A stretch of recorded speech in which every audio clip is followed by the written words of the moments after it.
The old grandfather clock in my hallway has a distinctive chime, a deep and resonant Westminster quarters that my Eleanor always said sounded like the heartbeat of our home. For 50 years, that sound meant warmth, the smell of pine needles, the imminent arrival of family. But that afternoon, standing in my son's sterile, minimalist living room, each tick of his modern wall clock felt like a piece of glass dropping into a silent void. My son Leo's voice was perfectly level, almost gentle when he said the words that fractured my world.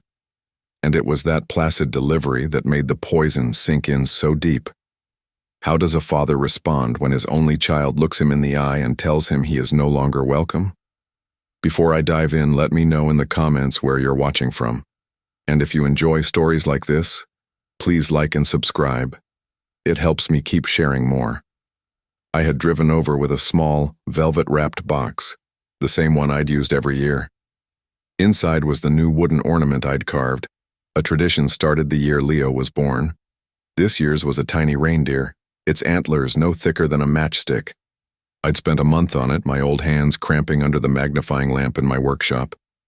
I set the box on his gleaming coffee table, a slab of polished concrete that looked like it belonged in a museum, not a home. The silence in that room was an active thing, a presence. There was no music playing, no television murmuring in the background. The only sounds were the faint hum of the refrigerator and the crisp, sharp clicks of his wife Fiona's heels as she moved around the kitchen, pointedly not looking at me. She'd greeted me at the door with a smile that was all teeth and no warmth, a perfect, sterile performance. Leo hadn't met my eyes once. He just stared at the box on the table, his jaw tight. I tried to fill the crushing silence. The detail on the antlers was tricky this year, I began, my voice sounding unnaturally loud. Had to use a new set of files, but I think it turned out to be one of the best yet. Fiona stopped her clatter in the kitchen. The silence that followed was heavier than before. Leo finally lifted his gaze from the box to my face. His eyes, the same blue as his mother's, were cold, unreadable. "Dad?" he said, and the single word hung in the air, thick with unspoken meaning. "We need to talk about Christmas." I felt a knot of ice form in my stomach. This wasn't the prelude to a discussion about who was bringing the mashed potatoes. This was an execution. "Fiona and I," he continued, glancing towards the kitchen as if for reinforcement. "We've been talking. Things are different now. We have our own way of doing things, our own traditions we want to start." I waited, the ticking of the clock now a hammer against my eardrum. Each second was an eternity. My mind was a blank slate, a canvas of pure white shock. What would you have done if your own son said that? Would you have fought? Would you have demanded an explanation? I did neither. I just sat there, my hands resting on my knees, feeling the rough texture of my corduroy trousers. He finally said it, the words delivered with the dispassionate precision of a surgeon. "We've decided it would be better if you didn't come for Christmas this year. It's just too much pressure and we want a quiet holiday. Just the two of us." The world didn't explode. The floor didn't swallow me whole. I simply nodded. A slow, deliberate dip of my head. The reindeer in the box suddenly felt like a ton of lead. The hours I'd poured into it, the love I'd whittled into its delicate form, all felt utterly foolish. I pushed myself up from the low, uncomfortable sofa, my knees cracking in protest. "I see," I said, and my own voice sounded like it was coming from a great distance. I didn't look at the box. I couldn't. To look at it would be to acknowledge the wasted love it represented. I walked towards the door, my footsteps echoing on their polished wood floors. I didn't look back. As my hand touched the cold metal of the doorknob, Fiona's voice, sharp and suddenly brittle, cut through the quiet. "Leo, you can't just—" Leo's reply was a low, urgent hiss, the words indistinct but the tone unmistakable. It was an order. Silence fell again. I opened the door and stepped out into the biting December air, pulling it shut behind me with a soft click. I sat in my car for a long time, not starting the engine, just watching the perfectly arranged Christmas lights on their house blink on and off, on and off. The drive home was a blur. The familiar streets felt alien, hostile. When I finally walked back into my own empty house, the grandfather clock began to chime. It was 5 o'clock. The deep, resonant tones that had once been a comfort now sounded like a funeral dirge, marking the death of a lifetime of tradition. I walked into the living room and sank into my old armchair, the one Eleanor had loved, and let the darkness swallow me. I thought that was the end of it, the final, cruel cut. But I was wrong. It was only the beginning. Hours later, long after midnight, my phone buzzed on the side table, rattling against the wood. I ignored it. It buzzed again, and again. Finally, I reached for it, expecting to see Leo's name, perhaps calling to deliver another blow. But it wasn't him. It was Fiona. I answered, my voice thick with sleep and sorrow. I was about to tell her to leave me alone, but she spoke first, and her voice was nothing like the cold, dismissive tone from earlier. It was thin, ragged, and trembling with a terror that shot a bolt of ice straight through my heart. "Arthur," she whispered, her breath catching in a sob. "You don't understand. You have to listen to me. What Leo did, it wasn't about you. He was trying to protect you." The word hung in the crushing silence of my lonely house, a single, impossible shield against the wound my son had inflicted. Protect me? The idea was so absurd, so utterly disconnected from the cold dismissal I'd witnessed just hours before, that for a moment I thought I was dreaming, lost in some grief-stricken hallucination. Protect me from what? From a lonely Christmas? From the sting of my own son's rejection? The ragged sob on the other end of the line was my answer.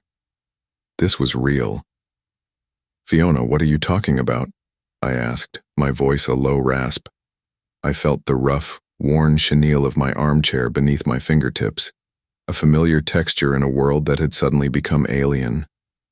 The cold from the hardwood floor was seeping up through my socks, a deep, penetrating chill that had nothing to do with the winter night outside.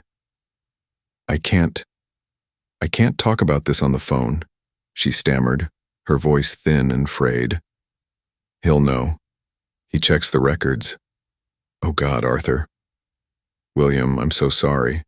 I didn't want any part of this. I told him it was wrong. But he wouldn't listen."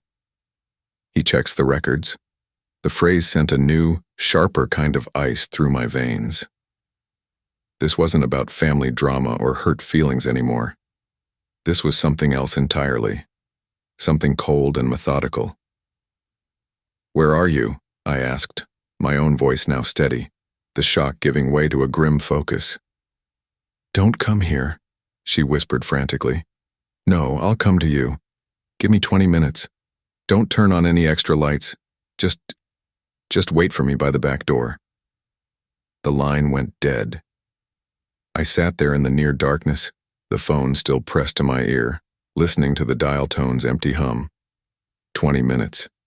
In the profound silence of my home, surrounded by the ghosts of 50 Christmases past, 20 minutes felt like a lifetime. I didn't move. My gaze drifted around the room, landing on the mantelpiece above the fireplace. It was crowded with photographs, a timeline of our lives. There was Leo at 5 years old, a gap-toothed grin on his face, holding up a lopsided clay snowman he'd made in school. There was Leo at his high school graduation, awkward in his cap and gown, with my Eleanor's arm wrapped proudly around his shoulders. And there, at the very end, was his wedding photo.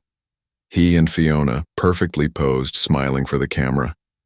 Even then, I'd noticed a tightness in his eyes, a tension in his smile that wasn't there in the older pictures. I had dismissed it as wedding day jitters. Now I wasn't so sure. Do you think I was too forgiving here? Too quick to overlook the signs that something was wrong with my boy? My hand went to a silver frame set apart from the others. It was the last photo I had of Eleanor, taken just a few months before she passed. She was sitting in this very armchair, a book in her lap, a soft smile on her face. I picked it up. the cold metal a shock against my skin. "What's happening, Ellie?" I whispered to the picture. "What's happened to our son?" The house offered no answers, only the steady rhythmic heartbeat of the grandfather clock. Tick, tock.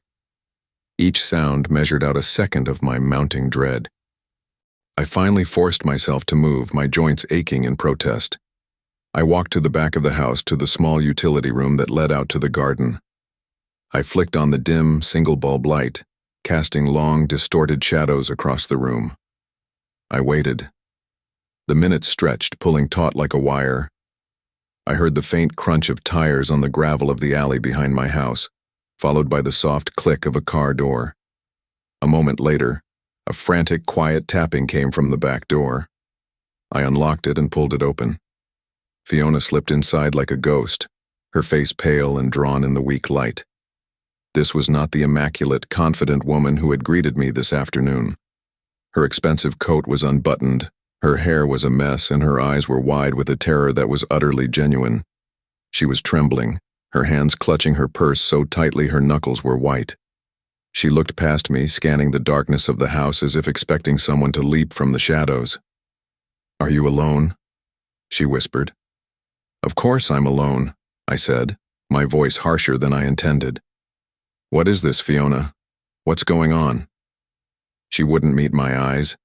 Instead, her gaze fell on a small smudge of mud on my floor. "He didn't want you to get hurt," she said, her voice barely audible. "He said it was the only way to keep you out of it, to make you angry enough to stay away. He knew you'd never abandon him otherwise." "Keep me out of what?" I demanded, the dread in my chest tightening into a knot of anger. "Who is threatening my son?" She finally looked at me, and what I saw in her eyes made my blood run cold.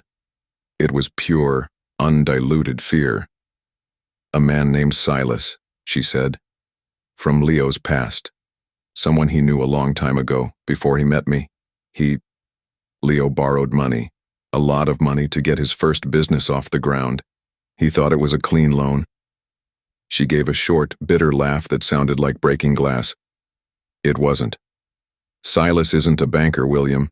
He's a parasite. For years, Leo has been paying him, but it's never enough. The interest, the fees, it just grows. A few months ago, Leo told him he was done, that he was going to the police." Her breath hitched. "That was a mistake. Silas doesn't like being told no. It started with threats, notes left on the car. Then he started mentioning me, and then he started mentioning you." The room felt like it was closing in, the air thick and hard to breathe. I saw it then, the pieces clicking into place with horrifying clarity. Leo's coldness, the forced, sterile conversation. It wasn't cruelty. It was a desperate, clumsy attempt to build a wall around me, to sever ties so cleanly that no one would think to look in my direction. He was pushing me away, not because he didn't love me, but because he did. "He's been watching the house," Fiona choked out, her carefully constructed composure finally shattering. She fumbled with the clasp on her purse, her hands shaking so violently she could barely open it. "Leo saw him, a car parked at the end of the street for days. He didn't want him to know you were a target. He thought if you weren't coming for Christmas, if you weren't part of our lives, Silas would lose interest." She finally got the purse open and pulled something out. It was a photograph, a standard 4x6 print. Her hand trembled as she held it out to me. "This was in our mailbox this morning," she whispered. My hand was surprisingly steady as I took it from her. The photograph was of my own front porch. It was taken at night, the porch light casting a sickly yellow glow on the welcome mat Eleanor had picked out decades ago. But that wasn't what made the air leave my lungs. Scrawled on my front door in what looked like white chalk was a small, strange symbol. It was a circle with a single jagged line drawn through it, like a broken diameter. It was a mark, a claim, a warning, and it was on my house. The photograph felt slick and cold in my hand, a piece of someone else's nightmare that had just become my own. The symbol on my front door wasn't just a random act of vandalism, it was a message, a deliberate brand placed on my life. I stared at the jagged white line cutting through the circle, and a memory, distant and murky, stirred in the back of my mind. A taste, metallic and sharp like blood, filled my mouth. It was the taste of fear, old and half forgotten. "What does it mean?" I asked, my voice flat, devoid of emotion. I was looking at the chalk mark, but in my mind's eye I saw my son's face. The strained calmness, the desperate lie in his eyes. He had shouldered this terror alone, trying to protect me with the cruelest tool he had, his own rejection. The guilt was a physical weight, settling heavy in my chest. Fiona shook her head, her eyes wide and glassy. "I don't know. Leo wouldn't tell me. When he saw it, he went white. He grabbed the picture, told me to get in the car, and we drove. We just drove around for an hour while he tried to figure out what to do. That's when he came up with this horrible idea about Christmas. He said it had to be convincing. It had to look real." She started pacing the small utility room, her heels clicking a frantic rhythm on the linoleum floor. "He's meeting Silas tonight. He called him. He's going to give him everything. All of our savings, everything we have. He's just going to hand it over and beg him to leave us alone." My gaze lifted from the photo and landed on the old, scarred workbench in the corner of the room. It was my father's before it was mine. A lifetime of work was etched into its surface.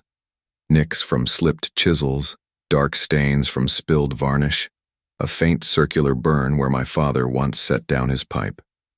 On the wall above it hung his old tools, cleaned and oiled, arranged in the precise order he had always kept them. Saws, hammers, levels. Tools for building, for creating. But my father had been a different kind of man before the war. He had been a man who knew how to tear things down, too. The symbol, the jagged line through the circle. My mind was clawing at the edges of that memory. It was from a story my father told me only once, late one night after too much whiskey. A story from his time overseas, in the dark, muddy fields of a war he never wanted to talk about. It was a marker, he'd said, used by certain units. A sign left for others to find. It meant a debt had been called in. A final one. My son wasn't just paying back a loan. He was walking into a trap set by a man who didn't deal in money, but in lives. "Where?" I said, the single word cutting through Fiona's panicked rambling. She stopped pacing. "Where is he meeting him?" "I don't know," she cried, her voice cracking. "He wouldn't tell me. He said it was safer if I didn't know. He just told me to go to my sister's, to stay there and wait for his call." "But you didn't," I stated. It wasn't a question. "I couldn't," she whispered, shaking her head. "I drove halfway there and I couldn't leave him. I couldn't leave you in the dark like this. It's not right. Whatever he's done, he's your son." My eyes went back to the workbench. Tucked away on a small shelf beneath it was a heavy, olive-drab metal box. It hadn't been opened in 30 years, not since the day I cleared out my father's house. I walked over to it and knelt, my knees protesting loudly. The hinges creaked as I lifted the lid. The contents were wrapped in oilcloth, still smelling faintly of grease and something else, something metallic and final. My hands were steady as I unwrapped the object within. It was my father's old service revolver, heavy and cold and solid. Beside it was a small cardboard box of ammunition. I hadn't held a weapon since I was a boy, when he'd taken me hunting. I hated it, the noise, the violence. But holding it now felt necessary. It felt like the world had left me no other choice. Fiona gasped, her hand flying to her mouth. "William, no. What are you doing? You can't." "My son is walking into an execution," I said, my voice as cold and hard as the steel in my hand. "He thinks money is going to solve this. It won't. Men like Silas don't just take your money, they take your future, they take everything." I stood up, the weight of the gun in my pocket a strange and terrible comfort. I looked at my daughter-in-law, at the raw fear in her eyes, and I felt a surge of something I hadn't felt in years. Absolute, unyielding resolve. The quiet, grieving old man was gone. In his place was someone else, someone colder, Harder. Someone forged in the shadow of his own father's unspoken war. Leo has a tracker on his car, I said. He installed it a few years ago after a friend's car was stolen. He showed me the app once. It's on the family account. Fiona stared at me, her expression a mixture of shock and dawning hope. I pulled my phone from my other pocket, my thumb hovering over the screen. I am not losing my son, Fiona, I said, the words a vow. Not tonight. Not ever. I opened the app. A small blue dot pulsed on a map showing Leo's location. It was stationary, parked in the one place in this city I would have never expected. The old shipyard down by the water, an industrial graveyard, abandoned for decades. A perfect place for things to disappear. Without another word, I walked past her, out the back door and into the freezing night. The photograph of the marked door crumpled in my fist. The taste of blood was stronger now. It tasted like a promise. The air down at the shipyard was thick with the ghosts of industry, a damp metallic tang of rust and decay that clung to the back of my throat. Saltwater and diesel. A skeletal maze of cranes stood silhouetted against the bruised purple sky, their long arms reaching up like the petrified limbs of forgotten giants. My car's headlights cut a weak yellow path through the gloom, glinting off puddles of stagnant water and shattered glass. I parked a quarter-mile away, behind a crumbling brick warehouse whose windows were all dark, vacant eyes. The only other vehicle in sight was Leo's sedan, parked near the edge of a long, dilapidated pier. It looked small and terribly vulnerable in the vast empty space. The sound of my own breathing was unnervingly loud in the profound quiet, a ragged counterpoint to the gentle, rhythmic lapping of water against the rotting pylons below. I could feel the cold weight of my father's revolver pressing against my hip, a grim reassurance. I got out of the car, the crunch of my shoes on the gravel sounding like a gunshot in the stillness. I kept to the shadows, moving with a slowness I hadn't known I still possessed, my body remembering lessons in silence learned from my father in long-ago hunting trips. Every shadow seemed to hold a threat, every gust of wind whispering a warning. As I got closer, I could see two figures standing at the far end of the pier, illuminated by a single bare bulb dangling from a rust-streaked pole. One was my son Leo. The other was a man I'd never seen before, but I knew instantly it was Silas. He was taller than Leo, with a broad, imposing frame. Even from a distance, he radiated a kind of predatory stillness. They weren't shouting. They were just talking, their voices too low to carry over the sound of the water. Leo was holding a briefcase. Our savings. Everything he had. He was trying to buy his life back with paper. My hand instinctively went to the gun in my pocket. Was this it? Should I rush out there, brandishing a weapon I hadn't fired in half a century? What would you have done? Would you charge into the light or wait in the darkness for the right moment? My father's voice echoed in my memory, a low, calm whisper from a long-buried lesson.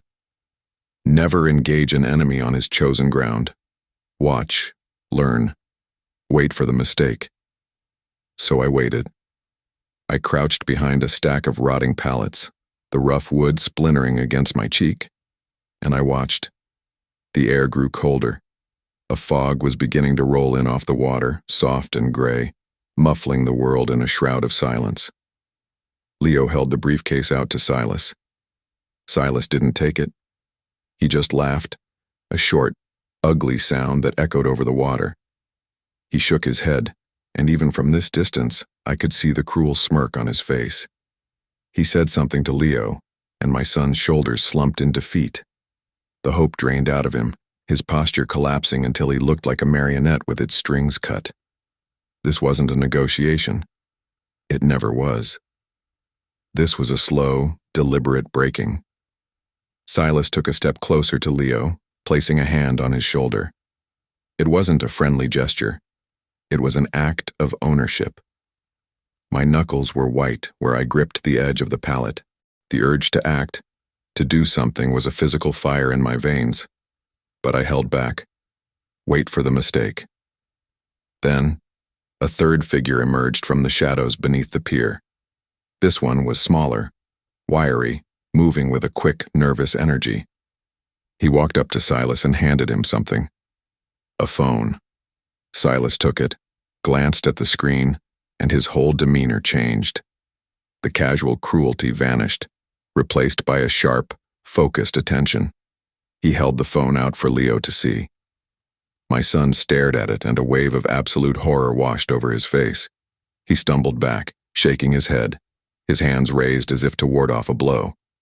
He was saying something, pleading, his voice finally audible as a desperate, broken cry. No, please, not her. You promised. You promised she was out of it. Her, Fiona. My blood turned to ice. This was his leverage. This was the final turn of the screw. Silas wasn't just threatening my son's life. He was holding a knife to the throat of his entire world. Silas pocketed the phone. His smug confidence returned. He gestured to the wiry man, who then grabbed Leo by the arm. My son didn't resist. He was utterly broken.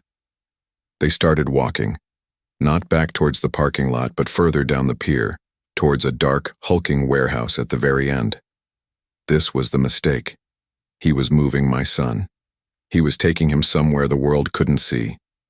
I pulled the revolver from my pocket, the checkered grip fitting into my palm as if it were molded for me. The metal was cold, unforgiving. I rose from behind the pallets, the fog swirling around my ankles like a living thing. I didn't run. I walked, my steps measured and silent on the damp wood of the pier. The fog was my ally, swallowing the sound, obscuring my approach. They hadn't seen me. Their focus was entirely on Leo, on their victory.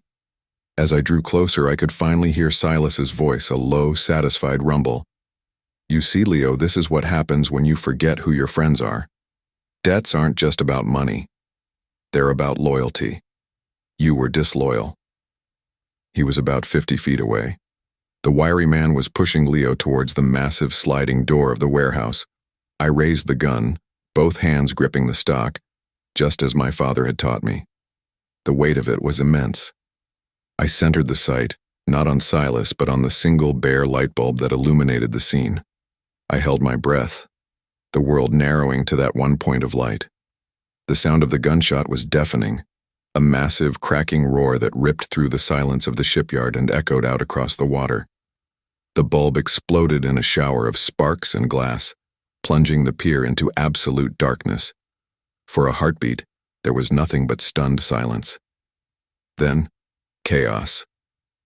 The wiry man shouted in surprise. Silas cursed, spinning around trying to penetrate the sudden, impenetrable blackness. What the hell was that? He yelled, his voice tight with alarm. In that moment of confusion, that single vital second of disorientation, I saw Leo do something I never expected. He didn't run. He didn't cower. He lunged. Fueled by terror and rage, he threw his entire body weight into Silas, sending the bigger man staggering backward with a grunt of surprise.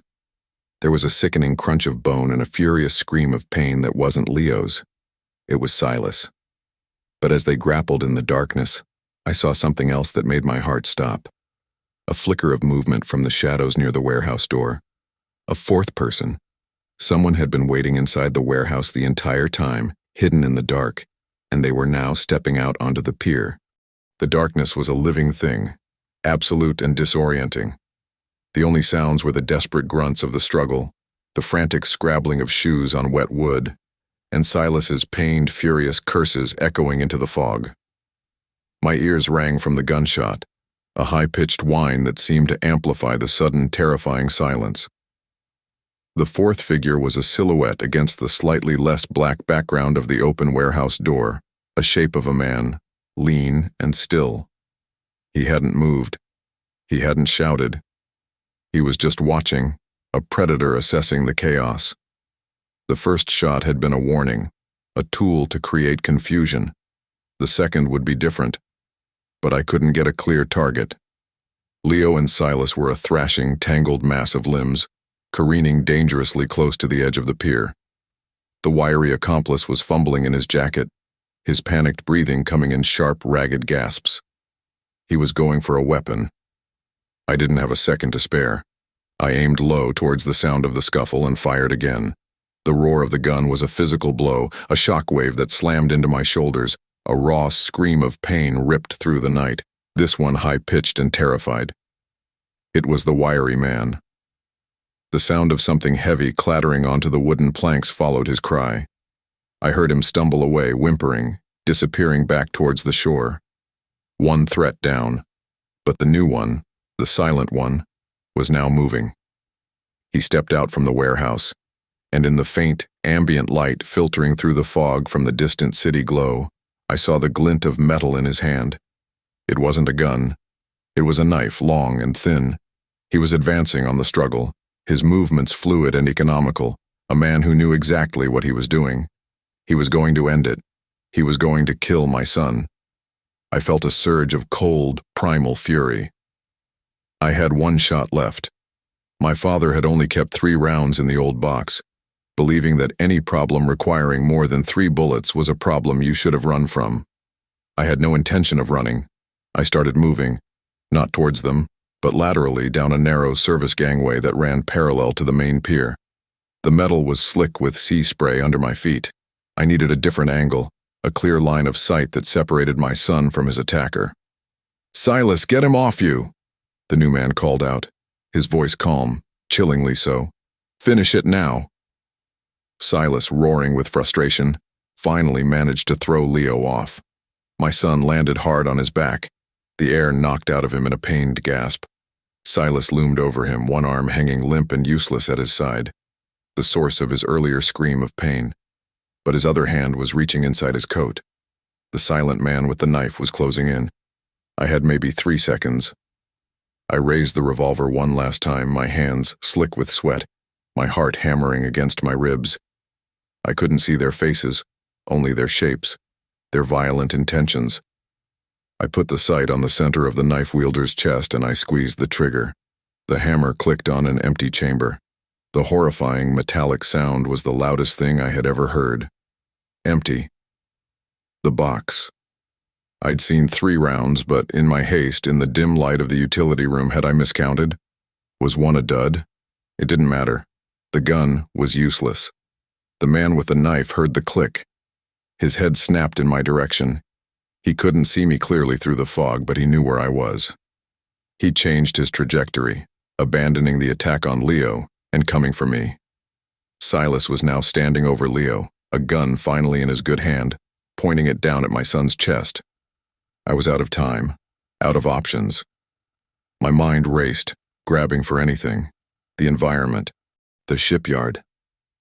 Use his chosen ground against him, my father's voice echoed again. My eyes darted around in the near-total darkness and found it. A thick, heavy mooring rope, as thick as my arm, lay coiled near a massive iron cleat just a few feet from me. One end was bolted to the pier, the other trailed off into the black, churning water below. Without a second thought, I lunged for it. It was heavy, stiff, and smelled of brine and rot. The man with the knife was coming fast, a phantom in the fog, the blade held low and ready. I didn't try to fight him. I just heaved the coiled rope with every ounce of strength I had, throwing it out in a wide, desperate arc across the gangway directly into his path. He never saw it coming. His feet tangled in the heavy, snaking coils, and he went down with a strangled cry of surprise, his forward momentum sending him sprawling. His head connected with the iron cleat with a sickening, wet crack that echoed in the night. He didn't move again. But Silas still had his gun on Leo. He'd been momentarily distracted by the noise, his head turning towards the sound of his man falling. It was the opening Leo needed. He wasn't the boy who'd sat broken in his living room anymore. He was a cornered animal. He kicked out with both legs, a desperate, powerful mule kick that caught Silas squarely in the knee of his good leg. The leg buckled with a sharp snap. Silas screamed a raw, agonized sound, and his gun fired, the muzzle flash a brilliant, blinding strobe of white light. The bullet went wide, ricocheting off a metal piling with a high-pitched whine. The gun flew from his spasming hand, skittering across the pier and plunging into the dark water with a faint splash. It was over. Silas was on the ground, clutching his shattered leg, his face a mask of agony. His silent partner was motionless on the gangway. The wiry one was long gone. My son, my boy, was alive. He pushed himself up, gasping for breath, his eyes wide with shock and adrenaline. He looked from the motionless form on the gangway to the groaning man on the pier, and then his gaze finally found me, a shadowy figure emerging from the deeper darkness. For a long moment, we just stared at each other across the 20 feet of fog-shrouded pier. The rage and betrayal of the past 24 hours was gone, burned away by the fire of the last few minutes. All I could see was my son, safe. "Dad?" he breathed, his voice raw with disbelief. "How?" I didn't answer. I just walked towards him, my legs trembling, the useless, empty gun still heavy in my hand. But as I took my first step, a new sound cut through the night. It was faint at first, but growing rapidly louder. A siren. Someone had heard the gunshots. The police were coming, and I was standing there over two bodies holding a gun.